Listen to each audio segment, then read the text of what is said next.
ಮಾದಿಗ ದಂಡೋರ ಮಾದಿಗ ಮೀಸಲಾತಿ ಹೋರಾಟ ಸಮಿತಿ ವತಿಯಿಂದ ಈ ದಿನ ಏನು ಸರ್ವೋಚ್ಚ ನ್ಯಾಯಾಲಯ ಪರಿಶಿಷ್ಟ ಜಾತಿ ಪರಿಶಿಷ್ಟ ವರ್ಗಗಳ ಮೀಸಲಾತಿ ಹಂಚಿಕೆ ಬಗ್ಗೆ ತೀರ್ಪು ನೀಡಿರುವ ಕುರಿತು ಈ ದಿನ ಮಾದಿಗ ದಂಡೋರ ವತಿಯಿಂದ ರಾಜ್ಯ ಸಮಿತಿಯಿಂದ ಒಂದು ಸುದ್ದಿಗೋಷ್ಠಿಯನ್ನು ಮಾಡೋಕ್ಕೆ ಈ ವೇದಿಕೆಗೆ ಎಲ್ಲ ನಾವು ಆಹ್ವಾನಿಸಿ ಬಂದಿದ್ದೀವಿ. ಹಾಗೆ ವೇದಿಕೆ ಮುಂಭಾಗದಲ್ಲಿರುವ ಎಲ್ಲ ಪತ್ರಿಕಾ ಸಂಪಾದಕರು, ಮುಖ್ಯ ಸಂಪಾದಕರು, ಮಾಧ್ಯಮದವರಿಗೆ ಮಾದಿಗ ದಂಡೋರ ಮಾದಿಗ ಮೀಸಲಾತಿ ವತಿಯಿಂದ ಹೃದಯಪೂರ್ವಕವಾಗಿ ಧನ್ಯವಾದಗಳನ್ನು ಸಲ್ಲಿಸ್ತಾ ಇದ್ದೀವಿ. ಈ ವೇದಿಕೆಯಲ್ಲಿ ನಮ್ಮ ರಾಜ್ಯಾಧ್ಯಕ್ಷರು ಬಿ ನರಸಪ್ಪ ದಂಡೋರ ಅವರು ವೇದಿಕೆಗೆ ಈ ಪ್ರೆಸ್ ಇದಕ್ಕೆ ಬಂದವರೇ. ಹಾಗೆ ನಮ್ಮ ರಾಜ್ಯ ಕಾರ್ಯಾಧ್ಯಕ್ಷರು ಫರ್ನಾಂಡಿಸ್ ಇಫ್ಲಾಂಗ್ ಅಣ್ಣಾಜಿಯವರೂ ಈ ಒಂದು ಪತ್ರಿಕೆಗೋಷ್ಠಿಯಲ್ಲಿ ಭಾಗವಹಿಸಿದ್ದಾರೆ. ಹಾಗೆ ಗಣೇಶ್ ದುಪ್ಪಳ್ಳಿಯಣ್ಣವರು ರಾಜ್ಯ ಉಪಾಧ್ಯಕ್ಷರು, ಅವರು ಈ ಪತ್ರಿಕೆಗೋಷ್ಠಿಯಲ್ಲಿ ಭಾಗವಹಿಸಿದ್ದಾರೆ.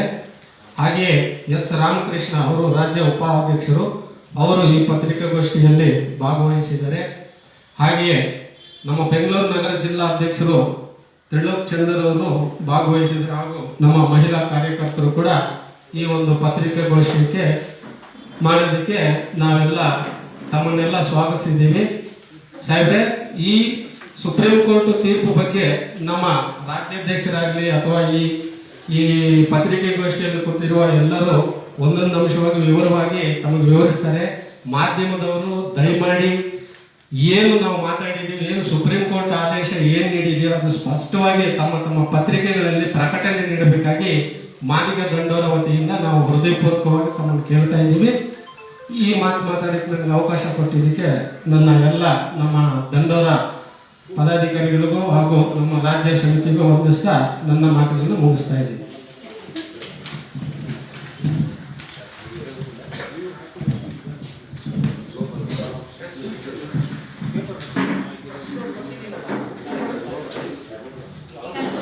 ಪತ್ರಿಕೆ ಮಾಧ್ಯಮದವರೇ, ಇವಾಗ ನಮ್ಮ ವಿಭಾಗೀಯ ಅಧ್ಯಕ್ಷರಾಗಿರ್ತಕ್ಕಂಥ ಮಂಜುನಾಥ್ ಕೊಂಡಪಲ್ಲಿ ಅವರು ಸುಪ್ರೀಂ ಕೋರ್ಟಿನ 7 ಸದಸ್ಯರ ಪೀಠ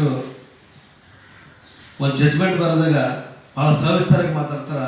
ಆದ್ದರಿಂದ ವಿಭಾಗೀಯ ಅಧ್ಯಕ್ಷರಾಗಿರ್ತಕ್ಕಂಥ ಮಂಜುನಾಥ್ ಕೊಂಡಪಲ್ಲಿ ಅವರು ಪತ್ರಿಕೆಗೋಷ್ಠಿ ನಡ್ಕೊಡ್ಬೇಕಂತ ಕೇಳ್ಕೊಳ್ತೀನಿ.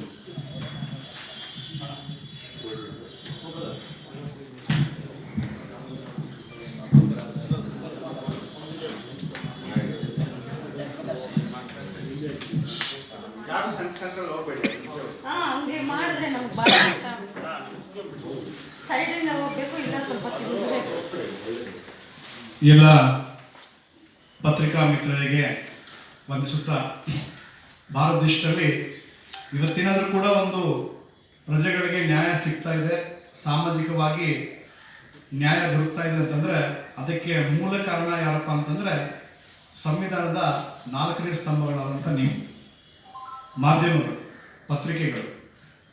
ನಿಮ್ಮ ಒಂದು ಹೋರಾಟದ ಒಂದು ಏನು ನೀವು ಪ್ರತಿಫಲವನ್ನು ಮಾಡ್ತಾ ಬಂದಿದ್ದೀರಿ ಸಮಯಕ್ಕೆ, ಅದರಿಂದಾಗಿ ನಮ್ಗೆ ನ್ಯಾಯ ಸಿಗ್ತಾ ಇತ್ತು.